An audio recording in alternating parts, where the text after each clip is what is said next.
જય સ્વામિનારાયણ. જય સ્વામિનારાયણ. જય સ્વામિનારાયણ. બરાબર, કેમ છો તમે બધા?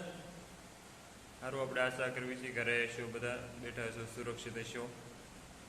તમે સુરક્ષિત હશો, તમારા પરિવારના બધા મેમ્બર પણ બધા સુરક્ષિત હશે. બરાબર, તો હવે આપણે ઝાઝો સમય ન લેતા આપણે આપણા સેશન તરફ આગળ વધીએ. બરાબર, લાસ્ટ ટાઈમ જ્યારે આપણે ચેપ્ટર 2 કમ્પ્લીટ કર્યા, સેશન 3 આવી ગયા. બરાબર, સ્ટોકનું લેવલ. હવે આપણે સ્ટોકના લેવલમાં આપણે જોયું કે કેટલા પ્રકારના સ્ટોકના લેવલ હોય છે. એમાં પણ આપણે જોયું કે પહેલું હોય છે લઘુત્તમ લેવલ હોય છે, બીજા નંબરનું હોય છે જે મહત્તમ હોય છે, ત્રીજું ઓર્ડર હોય છે તે પુનઃ ઓર્ડરનું લેવલ હોય છે. બરાબર, એ કઈ રીતે માલનો આપણે સ્ટોક કરતો હોય છે. લઘુત્તમ જથ્થો રાખતા હોય, મહત્તમ જથ્થો રાખતા હોય. મહત્તમ એટલે થોડુંક જેટલો છે એના કરતાં જરૂરિયાત થોડોક વધારે જરૂરિયાતનો એમ. લઘુત્તમ એટલે કે જેટલો હાવ ખૂબ ઓછો જથ્થો એમ. અને પુનઃ ઓર્ડર એટલે કે જેની આપણે ફરીવાર માલ સામાન ખતમ થઈ જાય, પૂરો થઈ જાય પછી જેનો આપણે ઓર્ડર આપવો પડતો હોય એને પુનઃ ઓર્ડર કહેવાય. બરાબર, આ 3 પ્રકારના માલ સામાનના પ્રકારના ઓર્ડર હતા જેના દ્વારા આપણે માલ સામાનનું જે સ્ટોક હોય એનું લેવલ જાળવી શકતા હતા અને જાણી શકતા હતા. બરાબર, અને એને દ્વારા ધંધો હાલી શકતા હતા. એમાં શું શું સુધારો કરવાની જરૂર પડતી હતી એ બધી બાબતમાં વાત કરી હતી. હવે આપણે આગળ જોઈએ અને નવા સેશનમાં ફરીવાર આપણે આગળ વધીએ. આજે નવો એક નાનો એવો ટોપિક છે ને આ ખૂબ નાનો એવો ટોપિક છે જેને આપણે બહુ સરળતાથી અને સારી રીતે સમજવાની કોશિશ કરીએ તો મન નથી લાગતું કે અઘરું છે જાજુ. બરાબર, તો આપણે જાજુ સમય ન લેતા આપણે એની તરફ આપણે આગળ વધીએ. હવે આજે છે કે સ્ટોકનું લેવલ તપાસવું. બરાબર, તો પહેલી વાત તો એ છે કે સ્ટોકનું લેવલ શું કામ તપાસવું પડે આપણે. બરાબર, સ્ટોકનું લેવલ શું કામ તપાસવું પડે કે ધંધામાં વધારે પડતો માલ સામાન નો આવી જાય, ધંધામાં ઓછો માલ સામાન નો રહે. બરાબર, વધુ પડતો માલ સામાન આવી જાય તો વેચાઈનો તો માલ સામાન વેચાવાનો નથી તો બગડવાની શક્યતા વધુ રહેતી હોય છે એમાં. બરાબર, બીજા નંબર પર કે માલ સામાન ઓછો હોય તો પછી ગ્રાહક પાછા જતા હોય છે, ગ્રાહક અસંતોષ નારાજગીની લાગણી અનુભવતા હોય છે. તો આવા બધા સંજોગોમાં આપણે આપણું સ્ટોકનું લેવલ તપાસીને રાખવું પડે. તો હવે વાત છે કે સ્ટોકનું લેવલ તપાસવા માટે કયા કયા માધ્યમો છે, સ્ટોક લેવલ શું કામ તપાસવું છે. પહેલી વાત તો એ છે, તો એમાં આપણે થોડુંક રીડ કરીએ. બરાબર, તો આપણને ખ્યાલ આવે. એમાં છે જો કે કોઈ પણ ધંધો હોય કે કોઈ પણ વ્યવસાય હોય એમાં જે વેચવા માટે રાખેલી ચીજ વસ્તુઓ હોય તે પછી અન્ય જાહેર પ્રજા માટે હોય કે પછી કોઈ બિઝનેસમેન માટે હોય. બરાબર, તો તે બધાનો એક રેકોર્ડ રાખવો પડે. રેકોર્ડ રાખવાથી શું થવાનું છે તો કે તેનાથી આપણને સચોટ માહિતી મળે, સચોટ ખ્યાલ આવે. બરાબર, કે આવી રીતના આપણે માલ સામાનનો સ્ટોક રાખી શકીશું, આવી રીતના માલ સામાનની જાળવણી રાખી શકીએ. અને બીજા નંબરમાં કે આટલો જથ્થો આપણી પાસે પડ્યો છે, આટલો જથ્થો આપણે મંગાવવાની જરૂર છે. આવા પ્રકારની ચીજ વસ્તુઓની ગ્રાહકો વધુ માંગ કરે છે. XYZ એમાં વસ્તુને લગતા, ચીજ વસ્તુને લગતા કોઈ પણ પ્રશ્ન હોય તો એનું આપણે એ રીતે સમાધાન કરી શકતા હોઈએ છીએ. એટલા માટે એનો સચોટ એક રેકોર્ડ રાખવો જરૂરી છે. અને તે ઇન્વેન્ટરી તરીકે પણ ઓળખવામાં આવે છે. જે સ્ટોકનું લેવલ વિવિધ પદ્ધતિઓના ઉપયોગ દ્વારા પણ પ્રમાણ જાળવવાનું હોય છે. બરાબર, જે સ્ટોકનું લેવલ છે અલગ અલગ વિવિધ પદ્ધતિઓ દ્વારા પણ એની જાળવણી થતી હોય છે. એની જાળવણી આપણે રાખી શકતા હોઈએ છીએ.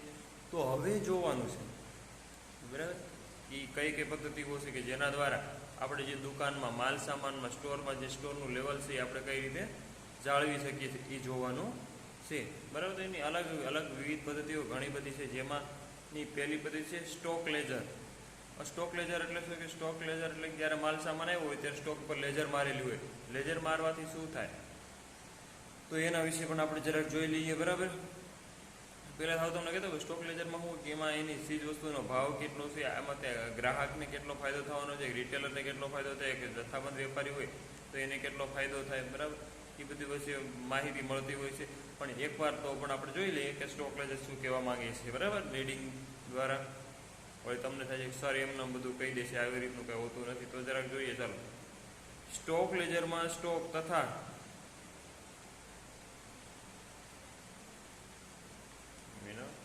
સ્ટોક લેજરમાં સ્ટોક તથા તેના પ્રમાણે ઇન્વેન્ટરીની માહિતી રાખવામાં આવે છે. જેમાં ભાવ, વેચાણ તથા નફાની ટકાવારી ગણતરી કરવામાં મદદરૂપ થાય છે. બરાબર, જે આપણે કીધું કે એમાં નફાની ગણતરી નહીં થાય, વસ્તુ પર કેટલો આપણને કેટલા ટકાવારી પ્રોફિટ મળે છે, એ બધું એમાં સ્ટોક લેજર દ્વારા ગણતરી કરવામાં આવે છે. એમાં કઈ કઈ વસ્તુઓનું વેચાણ કરવામાં આવે છે એ પણ એમાં જોવામાં આવતું હોય છે. બરાબર, આ સ્ટોક લેજરનું કામકાજ છે. આમાં કેવું છે ભાઈ, આ સ્ટોક લેજરને વિશે કહી દો કે કોઈ બિન કાર્ડ અને પછી જે માહિતી આવે બિન કાર્ડ વિશેની આવે. બરાબર, તો આ બધા વિશે હું તમને થિયરીમાં હું ગમે એટલું સમજાવી દઉં તો તમને શાયદ આ કાનમાં સમજ આવે, આ કાનમાંથી નીકળી પણ જાય. બરાબર, આવા સંજોગો બનતા હોય છે. તો કે આવા સંજોગોમાં આપણે શું કરવું પડે, તો કે એની માટે આપણે પ્રત્યેક એક દુકાનની, એક સ્ટોરની મુલાકાત લેવી પડે. બરાબર, કે જેના કારણે આપણને કોઈ પણ અડચણરૂપ ન થાય અને આપણે જે આપણું ધારેલું કામ છે તેને તદ્દનતાથી કમ્પ્લીટ કરી શકીએ એમ. એટલા માટે આપણે ફરીવાર જો કોઈ દિવસ ટાઈમ મળશે તો આપણે સ્ટુડન્ટને વર્ષમાં 3 વાર સ્ટોરમાં લઈ જવાના હોય છે. એટલે જો આપણે આ ટોપિક વિશે પણ ત્યાં ચર્ચા કરશું અને તમને સારી રીતે સમજાવવાનો પ્રયત્ન કરશું. બરાબર, હવે આગળ જોઈએ. બીજું આવે છે કે બિન કાર્ડ, તે ચીજોની સંખ્યા ઉપર દેખરેખ રાખવા માટે ઉપયોગી છે. બિન કાર્ડ એક એવું રીતનું કંઈક સાધન જ આવે. બરાબર, કે જે ચીજ વસ્તુઓની દેખરેખ ઉપર, ચીજ વસ્તુની માય હોય છે એની ઉપર દેખરેખ રાખતું હોય છે. પછી આવે છે કોમ્પ્યુટર આધારિત. એમાં થોડુંક રીડિંગ કરી નાખ્યું, પછી થોડુંક એમાં આપણે ડીપમાં સમજવાની પ્રયાસ કરશું. કારણ કે કોમ્પ્યુટર વિશે હાલની તારીખમાં જુઓ તો મોટાભાગના ધંધા કોમ્પ્યુટર આધારિત થતા હોય છે. તમે કોઈ પણ સ્ટોરમાં જાઓ, મોટા જેમ કે સુપર માર્કેટ હોય, હાઈપર માર્કેટ હોય, ડિપાર્ટમેન્ટલ સ્ટોર હોય, કે પછી નાનો મોટો આપણું ડીમાર્ટ હોય, રિલાયન્સનો શોપિંગ મોલ હોય, તો બધીએ તમે જુઓ જે મોટા મોટા શોપિંગ મોલ કહેવાય, બરાબર, સ્ટોર કહેવાય, તો ત્યાં કોમ્પ્યુટર આધારિત વેપાર થઈ ગયો છે. તો આ કોમ્પ્યુટર આધારિતની રીત કઈ રીતની છે એના વિશે જઈએ આપણે જાણીએ. પણ એ પહેલાં હું થોડુંક રીડિંગ કરી લઉં, પછી તમને સમજાવું. બરાબર, કે જેના કારણે તમને લોકોને સમજમાં કોઈ તકલીફ ના પડે એમ. કોમ્પ્યુટર આધારિત કેટલાક વેપારીઓ દ્વારા કોમ્પ્યુટર આધારિત સ્ટોક ઉપર ધ્યાન રાખવાની પદ્ધતિનો પણ ઉપયોગ કરવામાં આવે છે, જેનો હંમેશા અપડેટ થયેલી યાદીમાં ઉપલબ્ધ રહે છે. બરાબર, તો કે કોમ્પ્યુટર આધારિત. હવે આમાં થોડું ડીપમાં આપણે જઈએ, 2-3 મિનિટ વાત છે તેના વિશે કરીએ. તો કે કોમ્પ્યુટર આધારિત જે વેપારોમાં કેવું હોય ખબર છે કે જ્યારે તમે તમારે સ્ટોરની અંદર કોઈ પણ પ્રકારનો માલ સામાન લાવો છો, કોઈ પણ પ્રકારની ચીજ વસ્તુઓ લાવો છો તમારા ધંધાની અંદર, બરાબર, તો એ ચીજ વસ્તુઓ છે, બરાબર, તો એ ચીજ વસ્તુને શું કહેવાય કે દુકાનની અંદર એન્ટર થાય છે ત્યારે આપણે એના કોમ્પ્યુટરની ટેલી નામનું જે સોફ્ટવેર હોય છે એના માધ્યમથી ચીજ વસ્તુ હોય છે, અથવા તો કોઈ પણ બીજો એવો સોફ્ટવેર હોય કે કોમ્પ્યુટરનો પર્સનલ સોફ્ટવેર, હિસાબને ગણતરીને લગતો હોય, સ્ટોકને લગતો કોઈ સોફ્ટવેર હોય તો કોમ્પ્યુટરની અંદર એને એન્ટર કરવાનો હોય છે, અથવા તો એન્ટર હોય જ છે. તો એની અંદર બધી જેટલી પણ તમારી સ્ટોરની અંદર વિવિધ પ્રકારની વસ્તુઓ તમે વેચતા હો છો, તો બધી વસ્તુ જ્યારે તમારી સ્ટોરની અંદર આવે તો એની ડેટા એન્ટ્રી નાખી દેવાની. પછી એવું માની લો કે હવે તમે કપડાની દુકાન છે, બરાબર, એમાં તમે જીન્સના પેન્ટ લાવ્યા છો, પેન્ટ જ ખાલી, બરાબર, ટી શર્ટ નહીં, પેન્ટ. હવે 1000 પેન્ટ લાવ્યા છો તો 1000 પેન્ટ જીન્સના કરીને નાખી દો, બરાબર. બધાનો ભાવ 200 રૂપિયા રાખ્યો હોય તો ભલે, 50 રૂપિયા રાખ્યો હોય તો ભલે, 50 ગુણ્યા 50 પછી 1000 નાખી દેવાના, તો 100 રૂપિયા ગુણ્યા 1000 નાખી દો, કે 500 રૂપિયા ગુણ્યા 1000 નાખી દો, જેટલા તમારા પેન્ટના ભાવ હોય, બરાબર. એ રીતના નાખીને એની જે ફોર્મેટ હોય એ અનુસાર ચીજ વસ્તુનું નામ, એની સંખ્યા, બરાબર, અને એની નંગ દીઠ પ્રાઇસ શું, એટલી વસ્તુ નાખી દો. પછી તમે એ રીતના જેટલી પણ વસ્તુ વેચો છો બધાનું અંદર તેમાં તમારે એ રીતના નાખી દેવાનું હોય છે માલ સામાનનું, બરાબર. તો પછી કેવું થાય કે તમે જ્યારે ચીજ વસ્તુ વેચો એટલે ગ્રાહકને બિલ તો કોમ્પ્યુટરમાંથી ટાઈપ કરીને દેવાનું છે, બરાબર. ટાઈપ કરી દેતા તો એમ તમે 1000 પેન્ટ લાવ્યા છો, 1000માંથી તમારે 200 પેન્ટ વેચાઈ ગયા છે, તો તમને ખ્યાલ એક્ઝેક્ટ ના હોય કે મેં કેટલા પેન્ટ વેચ્યા છે, બરાબર. પણ કોમ્પ્યુટરમાં તમે જ્યારે પણ જુઓ ત્યારે તમને ખ્યાલ આવે કે તમારી પાસે 1000 પેન્ટ હતા, એમાંથી 200 પેન્ટ છે તે વેચાઈ ગયા છે, હજી 800 પેન્ટ હાજરીમાં તમારી પાસે પડેલા છે.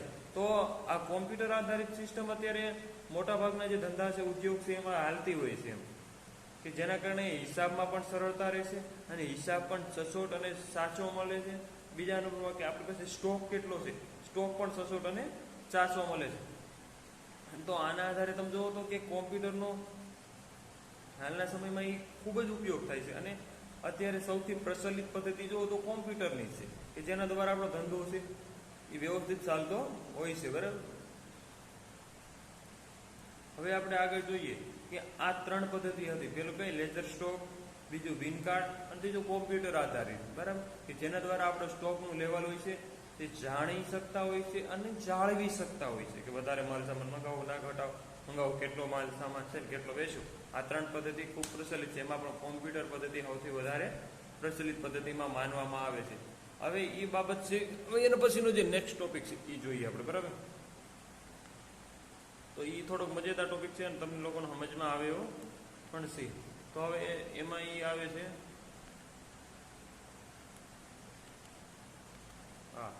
રિટેલ સ્ટોરમાં રિટેલમાં સ્ટોકનું પ્રમાણ મેનેજ કરવાની જરૂરિયાત, બરાબર. જે માલ સામાન જે મેનેજ કરવાની એની જરૂરિયાત શું કામ ઊભી થાય?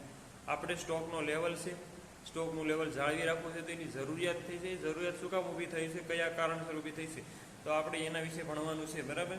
તો હવે પેલો ટોપિક વિશે હું રીડ કરું છું કે તેનાથી વર્તમાનનું પ્રમાણ ઓર્ડર કરેલા ચીજો તથા તો વેચાઈ ગયેલો માલ જેવી બાબતો ઉપર દેખરેખ રાખવામાં મદદ કરે. શું કીધું? તેનાથી જે વર્તમાનનું જે પ્રમાણ હોય, વર્તમાનનું પ્રમાણમાં ઓર્ડર કરેલી ચીજો તથા તો વેચાઈ ગયેલા માલ જેવી બાબતો અને તેના ઉપર દેખરેખ રાખવામાં આવે છે. એટલે કે તમારા સ્ટોકની અંદર કેટલી માલ સામાનની વસ્તુ વેચાઈ ગઈ છે, કેટલો તમે જે વસ્તુનો ઓર્ડર કર્યો તો એ પ્રમાણે કેટલો માલ સામાન તમારી દુકાનમાં આવ્યો છે, એમાંથી કેટલો માલ સામાન તમે વેચો છે, એ બધી વસ્તુ ઉપર દેખરેખ રાખવી હોય. તમારા ઓર્ડર ઉપર, તમારા માલ સામાન ઉપર, વેચાણ ઉપર, ખરીદી ઉપર, બધા ઉપર દેખરેખ રાખવી હોય તો એટલા માટે તમારી પાસે એક સચોટ એમ કહેવાય, બરાબર, કે એક સચોટ લેવલ, સ્ટોકનું લેવલ તમારી પાસે કેટલું પડ્યું છે એનો તમને ડેટા હોવો જોઈએ, એનો તમારી પાસે રેકોર્ડ હોવો જોઈએ, એનો તમને ખ્યાલ હોવો જોઈએ. હવે આ પણ એક જરૂરિયાત છે કે આ બધું જો વેચાણ ઉપર, ખરીદી ઉપર દેખરેખ રાખવી હોય તો પણ સ્ટોકનું લેવલ હોવું ખૂબ જરૂરી છે. પછી નેક્સ્ટ ટોપિક આપણે જોઈએ કે તેનાથી ગ્રાહકની જરૂરિયાત મુજબ ઉત્પાદનના પુરવઠા નિયમિત માહિતી મળે, બરાબર. ઉત્પાદન એટલે કે ગ્રાહકની જે જરૂરિયાત છે એને આપણે જાળવી રાખવી, કારણ કે ખ્યાલ આવે કે ગ્રાહકની જરૂરિયાત કઈ રીતની છે. એ જાળવી તો જે વસ્તુની માંગ વધારે વેચાતી હોય, બરાબર, એ જે ચીજ વસ્તુ વધારે વેચાતી હોય એમાં આપણે માની લઈએ કે ગ્રાહકોની માંગ વધુ હોય છે. એટલે ગ્રાહકના ઉત્પાદનનો પુરવઠો આપણી પાસે કેટલો પડ્યો છે, બરાબર. તો એ ગ્રાહકના ઉત્પાદનનો પુરવઠો જાણવા માટે પણ આપણને સ્ટોકનું લેવલ હોવું જરૂરી છે, બરાબર. કે આપણે જે દુકાનમાં માલ સામાન વેચીએ શું લેવા વેચીએ? તો કે ગ્રાહકોને માહિતી મળી રહે, ગ્રાહકોને ફાયદો થાય, પ્રોફિટ થાય, બરાબર. એટલા માટે તો આપણે ચીજ વસ્તુનું વેચાણ કરતા હોઈએ છીએ. તો એ પણ લેવલ જાળવા માટે પણ ખૂબ જરૂરી છે, બરાબર. તો હવે આપણે આગળનો ટોપિક જોઈએ.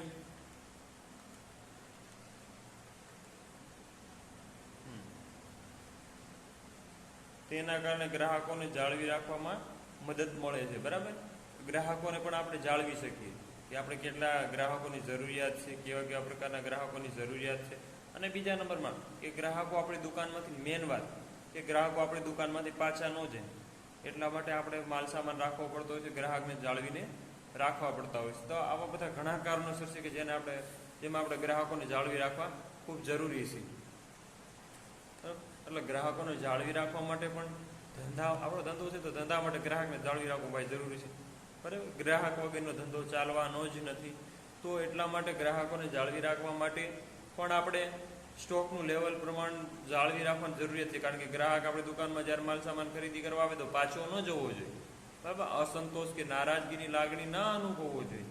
આવી બધી ચીજો માટે તમારે ગ્રાહકને જાળવી રાખવા માટે પણ સ્ટોકનું લેવલ તમને ખ્યાલ હોવો જોઈએ, ઠીક છે, બરાબર. હવે એક લાસ્ટ ટોપિક છે, લાસ્ટ પોઈન્ટ છે, એના વિશે વાત કરીએ કે સ્ટોકનું પ્રમાણ યોગ્ય રીતે જાળવી રાખવાથી નિયમિત ગ્રાહકો અને કાયમી ગ્રાહકો બની શકાય છે, બરાબર.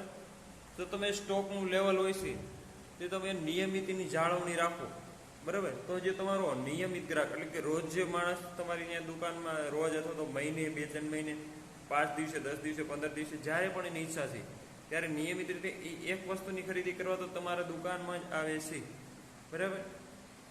પછી કિરાણાની દુકાન હોય ને એમાં ભાઈ બાસમતી ભાત ખરીદવા હોય એ તમારી દુકાનમાં નિયમિત રીતે આવતો, જ્યારે પણ એના ઘરમાં બાસમતી ચોખાની જરૂરિયાત ઊભી થાય ત્યારે તમારા ઘરમાં આવે છે તો જ્યાં એ તમારો નિયમિત ગ્રાહક થઈ ગયો. તો નિયમિત ગ્રાહકને તમારે કાયમીમાં પરિવર્તન કરવો છે કે જ્યારે પણ એને ખરીદી પડે ત્યારે મારી પાસે આવવો જોઈએ, ઓપ્શન ન હોવો જોઈએ. એને મારી સિવાય બીજા કોઈ ગ્રાહક, બીજા રિટેલર પાસે ઓપ્શન અથવા તો ઓપ્શન ન હોવો જોઈએ, એ મારી પાસે જ આવવો જોઈએ. એવો કાયમી તમારે ગ્રાહક બનાવવો છે. તો પણ તમારે એની નિયમિત જાળવણી રાખવા માટે એક સ્ટોકનું લેવલ આપણે જાળવી રાખવું પડે, બરાબર. આવા બધા કારણોસર, આવી બધી જરૂરિયાતસર આપણે સ્ટોકનું લેવલ તપાસવું પડતું હોય છે અને સ્ટોકનું લેવલ જાળવીને રાખવું પડતું હોય છે. તો હવે જાજી વાત ન કરતાં આપણે અહીંયા સેશનને કમ્પ્લીટ કરવી અને કાલે નવા સેશનમાં ફરી વાર મળશું. ત્યાં સુધી બધા ઘરે રહો, વ્યવસ્થિત રહો, સુરક્ષિત રહો, બરાબર. જય સ્વામિનારાયણ.